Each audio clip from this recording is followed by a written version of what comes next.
Ladies and gentlemen, I consider it a great honor to be here this afternoon, and absolutely delighted that we are here in the presence of Dr. Vidya Yeravekar, who is the Vice Chancellor of this wonderful university, Ms. Niloga Roy Chaudhary, my very good friend,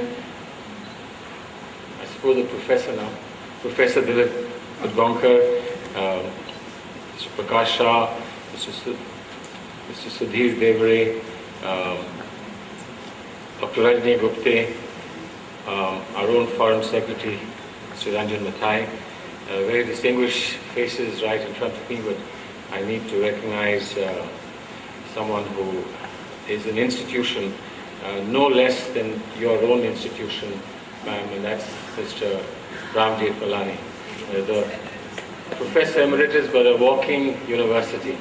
So, and all you very, very distinguished colleagues and friends, faces who have been part of the panorama of Indian Foreign Service, people who added to all those wonderful things that we can periodically come together to celebrate. But I must congratulate you, this university, and Dr. Majumdar, who unfortunately couldn't be here, that you do seem to gather the best minds in international relations in our country, and that's a very, very good beginning.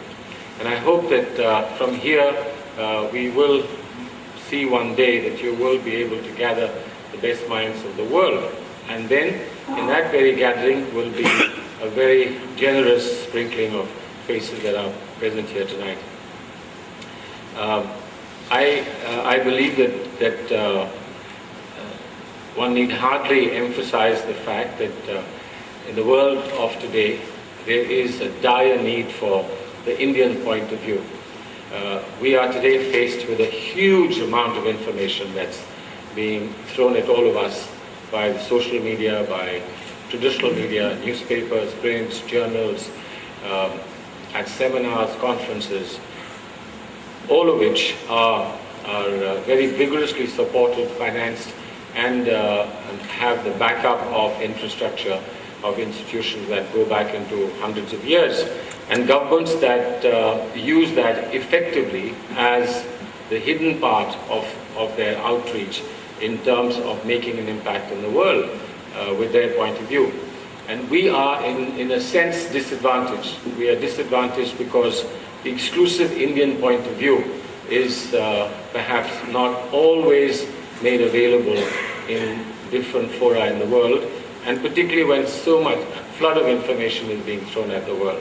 And therefore we have been making efforts within our institutional capacity, such as the public diplomacy department of our ministry, to actually encourage people to understand foreign policy, international relations, to participate, contribute, and to feel a sense of ownership for it.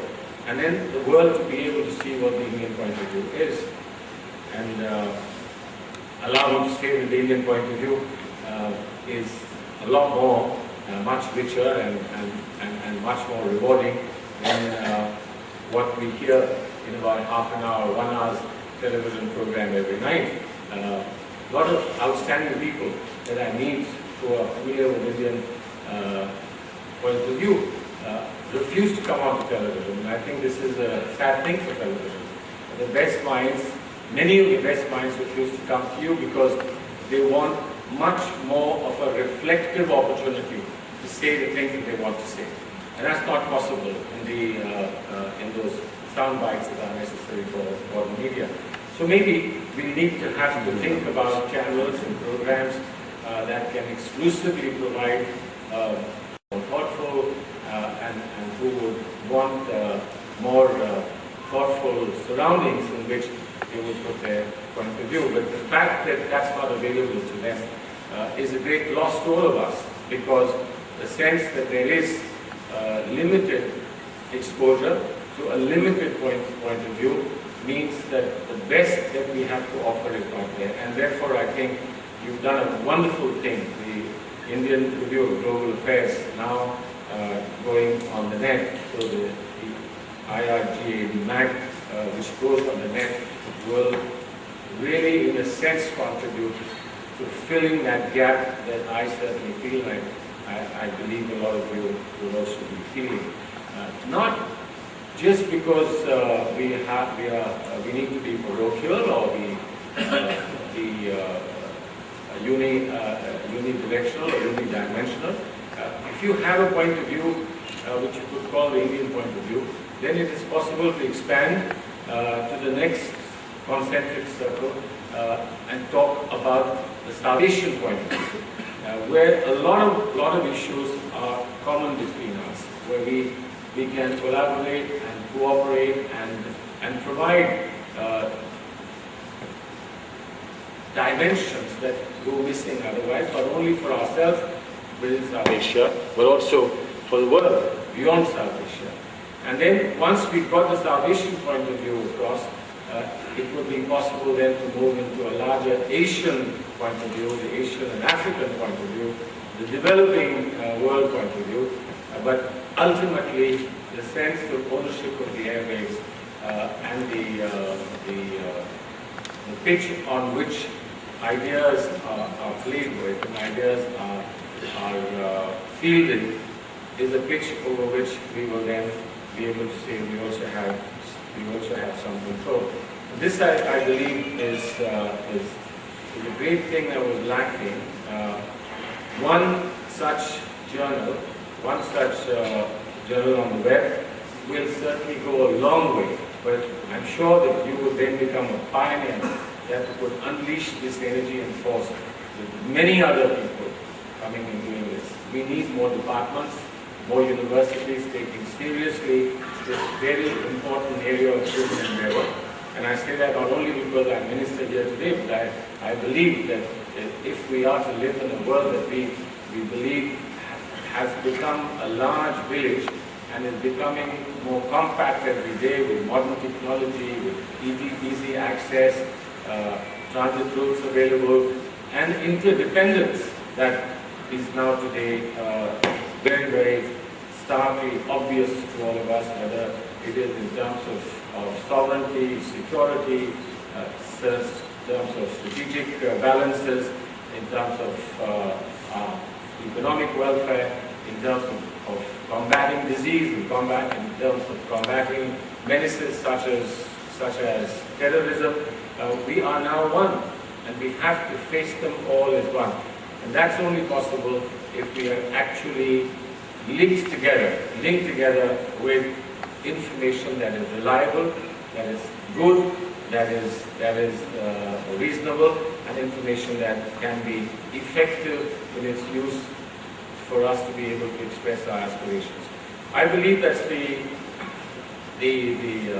absolute pinnacle of democracy is a person, an individual, being able to express most effectively his or her aspirations. How you see the world, how do you want to live, what are things that you want to happen to you and to others around you, how you would want to see in an ideal situation, an idyllic world that you could create yourself. And of course, not everybody is lucky and successful to be able to do so. So I do think that people who are associated with this Symbiosis University have come closest to achieving that level of human luck that one can have in our lives, that you have been able to create for yourself an ambience and place where some of our brightest young people will be prepared for tomorrow. And I had the good fortune to meet some of your young students here. I've interacted with some of them elsewhere, and you can now discover that the classroom is the last place to confine your minds. You now need to look beyond the classrooms to be in classroom without walls, to live a life where there are no artificial barriers that restrict both your ambition and restrict your vision and your dreams. I hope that what this will allow you to do is to truly give your dreams the substance. First, to be able to dream, and then to be able to get the substance that to your dreams that you justly deserve. I understand that we will have a very distinguished panel that will discuss securing India's neighborhood, moderated by Ambassador Ghosh. And of course, there will be an opportunity of interaction. I look forward to that interaction. I would certainly want to know what the people who've gone through the portals of South Block are thinking about securing India's neighborhood. My concerns have been a lot about securing India's internal domestic platforms, but I suppose that's not the topic of the day.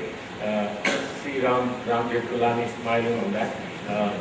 That could be done in another department of Symbiosis University, but certainly I think this is a very important, particularly at this time when people think that our neighborhood is falling apart. Let me just simply say this, not preempt or anticipate anything that happens in the discussion. The neighborhood is not falling apart. The neighborhood looks a lot like us. It looks like we are falling apart, but we don't fall apart because the fundamentals are very strong. The fundamentals keep us together and keep us together. On the surface, there's a lot of turbulence. You know, that turbulence is only periodic, passing, transitory turbulence, but the depth of our relationships and the history of our relationships will see us through much more difficult times. These are only passing fancies that sometimes create little irritants, but we know how to handle them. We've lived a long time together, and we mean to live together, not just live together, but live together very happily. Something to which many of you have made a contribution, and I'm sure you will be happy to willingly make further contributions. Thank you for being here. Let's look forward to a very meaningful discussion. Thank you very much.